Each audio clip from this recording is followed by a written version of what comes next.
Guys, kalian tahu nggak sih kalau misalkan kita mau nge-up sesuatu di media sosial itu ada peraturannya loh guys. Ada yang dinamakan dengan kebijakan. Kalian tahu nggak sih nama kebijakannya apa? Kita bahas yuk.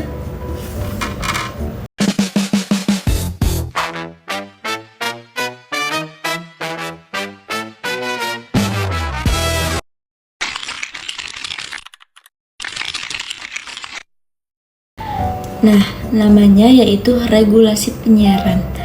Regulasi penyiaran adalah aturan atau kebijakan yang dibuat oleh pemerintah atau lembaga tertentu yang berwenang untuk mengatur kegiatan penyiaran. Komisi Penyiaran Indonesia atau KPI adalah sebuah lembaga independen di Indonesia yang berfungsi sebagai regulator penyelenggaraan penyiaran di Indonesia. Terdiri atas Lembaga Komisi Penyiaran Indonesia Pusat atau KPI Pusat dan Komisi Penyiaran Indonesia Daerah atau KPID. Salah satunya KPID Provinsi Kalimantan Timur yang bertempat di Kantor Gubernur Kaltim, Gedung B Lantai 3 Jalan Jenderal Sudirman Nomor 1 Kota Samarinda. Dalam Undang-Undang Nomor 32 Tahun 2002 tentang Penyiaran Pasal 8 Ayat 2, KPI mempunyai wewenang sebagai berikut. Pasal 8 Ayat 3, KPI bertugas dan berkewajiban sebagai berikut.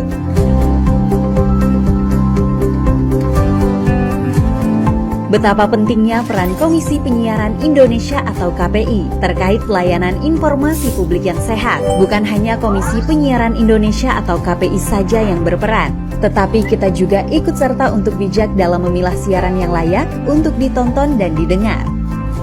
Halo, apabila sahabat penyiaran menemukan tayangan atau isi siaran yang kurang pantas dan diduga memuat unsur-unsur pelanggaran P3 SPS, KPID Kaltim siap menerima laporan dari sahabat penyiaran. Silahkan laporkan dengan format sebagai berikut: nama acara, nama stasiun TV atau radio, jam dan tanggal tayang, isi aduan, serta bukti pelanggaran dalam bentuk foto, video atau rekaman audio. Lalu kirim ke call center KPID Kaltim 0811 559 7575 atau melalui salah satu media sosial KPID Kaltim sebagai berikut. Yuk segera laporkan ke KPID Kaltim. Mari bersama-sama menciptakan tayangan yang sehat. Siaran sehat, generasi hebat, Kaltim berdaulat. Seperti televisi, radio, dan sekarang juga media digital agar berjalan sesuai dengan kepentingan publik. Nah, regulasi penyiaran itu ibarat aturan main dalam dunia media. Tujuannya supaya informasi yang disampaikan tidak merugikan masyarakat dan penggunaan media adil dan juga tertib. Yang terakhir yaitu konten yang ditayangkan layak dan juga bertanggung jawab. Dengan kata lain, regulasi penyiaran adalah kerangka hukum dan kebijakan yang mengatur produksi, lalu distribusi, dan juga konsumsi konten media penyiaran, termasuk aspek teknis, isi siaran, dan juga perlindungan audiens. Apa aja sih yang diatur? Nah, regulasi penyiaran biasanya mencakup frekuensi siaran. Apa ya frekuensi siaran? Frekuensi siaran yaitu siapa yang boleh menggunakan, lalu pembagian saluran TV ataupun radio, dan juga isi konten. Nah, isi kontennya itu tidak boleh sembarangan guys. Ada larangannya, yaitu larangan konten kekerasan, pornografi, hoax. Rencana gempa yang terjadi di Lebak ternyata dimanfaatkan sebagian orang untuk menyebarkan berita bohong daripada hoax atau dengan informasi COVID-19. Kita akan ke kasus pertama pemirsa Kominfo. Jadi mengangkat pemberitaan yang beredar di media sosial itu. Berita hoax tentunya dapat merugikan dan menggemparkan masyarakat. Berita hoax. Seperti televisi dan radio masih menjadi pilihan masyarakat untuk mengonfirmasi berita-berita. Lalu standar etika penyiaran. Yang kedua, yaitu ada perizinan. Izin mendirikan stasiun TV ataupun radio. Yang ketiga yaitu perlindungan audiens. Nah, audiens juga perlu dilindungi. Jangan sampai data atau informasi pribadinya itu bocor dan juga disebarluaskan.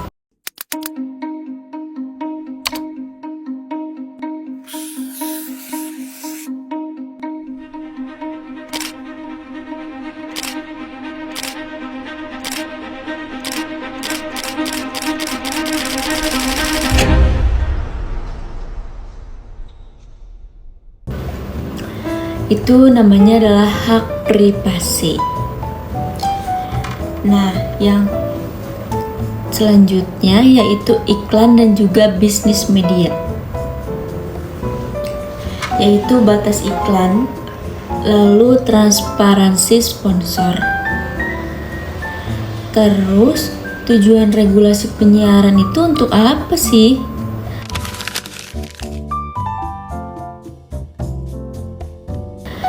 Nah, tujuan regulasi penyiaran adalah untuk menjaga kepentingan publik, karena di media sosial, publik itu sangat penting. Lalu, mencegah penyalahgunaan media.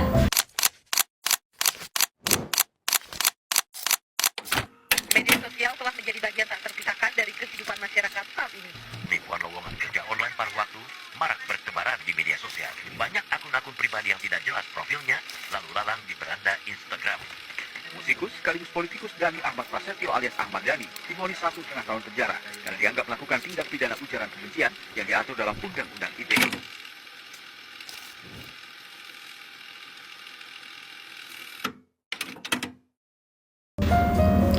Menjamin keberagaman informasi dan juga menciptakan persaingan yang sehat. Yang selanjutnya, apa itu distribusi teknologi?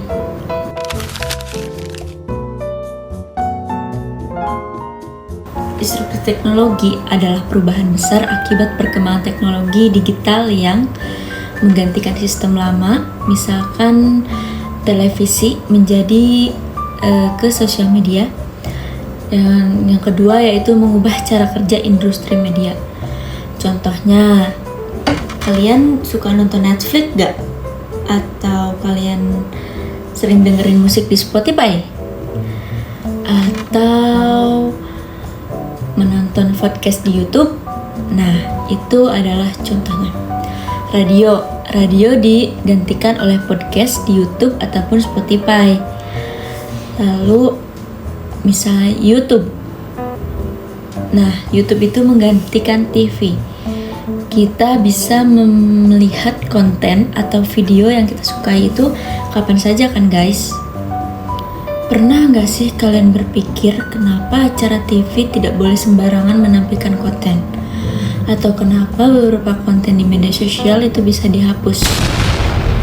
Jawabannya adalah pada satu hal, yang tadi regulasi penyiaran. Tadi sudah dibahas oleh saya apa itu regulasi penyiaran.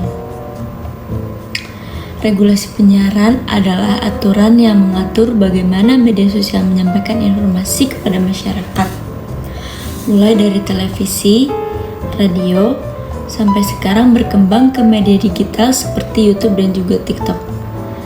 Jadi intinya, regulasi itu seperti rem agar media tidak kebablasan.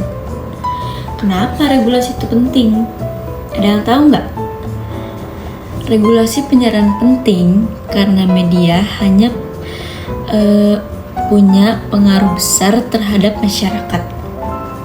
Bayangkan kalau tidak ada aturan, semua orang bisa menyebarkan informasi yang bebas, tidak ada kontrol terhadap hoaks.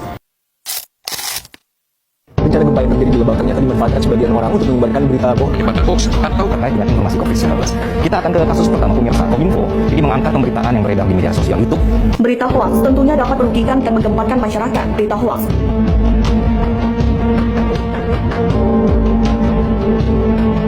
Dan sebagai Televisi dan radio masih menjadi pilihan masyarakat untuk mengonfirmasi berita-berita. Dan juga konten negatif bisa tersebar luas. Itulah kenapa regulasi dibutuhkan. Media bukan hanya sekedar hiburan, tapi juga bentuk pola pikir. Misalkan dulu versus sekarang, gaya storytellingnya tuh beda kan. Dulu penyiaran hanya melalui TV.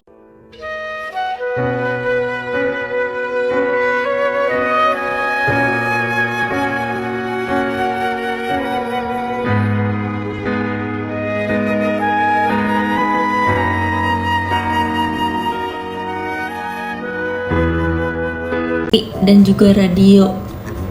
Karena menggunakan frekuensi yang terbatas, pemerintah mengatur siapa yang boleh siaran. Tapi sekarang berbeda, guys. Dengan internet, siapapun bisa menjadi penyiar. Siapapun bisa memberikan informasi dengan bebas dan kapan aja. Cukup upload video dan langsung bisa ditonton banyak orang. Masalah di era digital itu masalahnya kebebasan ini juga membawa dampak negatif, seperti hoaks yang cepat viral, ujaran kebencian, dan konten yang tidak layak karena tidak ada filter seperti di TV. Contohnya ya, berita palsu bisa menyebar lebih cepat daripada berita benar. Terus, pada TV dan radio, frekuensi itu terbatas dan diatur ketat. Tapi di internet, tidak ada batasan seperti itu. Nah, akibatnya TV itu harus izin, YouTube itu tidak. Terus ini yang menimbulkan ketidakadilan dalam regulasi konten. Nah, di media sosial siapa saja bisa membuat konten. Ini membuat kontrol menjadi sulit karena disinilah munculnya dilema. Kenapa harus dilema, guys? Kalau terlalu ketat dianggap membatasi kebebasan. Kalau terlalu bebas bisa berbahaya bagi masyarakat. Terus, jadi regulasi itu harus seimbang. Nah,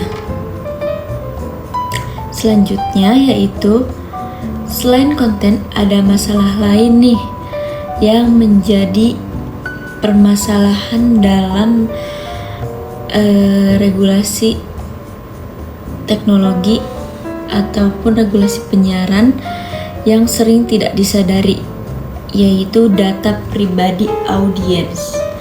Setiap kita menggunakan media sosial, kita meninggalkan jejak data tanpa kita sadari. Kan? Tahu gak? Enggak kan, guys? Data itu bisa digunakan untuk iklan. Terus ada rekomendasi konten. Tapi juga bisa disalahgunakan jika tidak diatur. Nah, masalah utamanya saat ini adalah regulasi kita masih mengikuti sistem lama, sementara teknologinya sudah berubah. Jadi solusinya apa, Kak? Nah, solusinya adalah regulasi harus lebih fleksibel. Pemerintah dan platform harus bekerja sama. Masyarakat harus lebih cerdas dalam menggunakan media. Karena di era digital, kita semua adalah bagian dari sistem media. Jadi, regulasi penyiaran bukan hanya soal aturan, tapi tentang bagaimana kita menjaga kualitas informasi di masyarakat. Karena di era sekarang, bukan hanya media yang perlu diatur, tapi juga cara kita menggunakannya. Semoga kalian bisa bijak dalam menggunakan media sosial ataupun yang lainnya. See guys.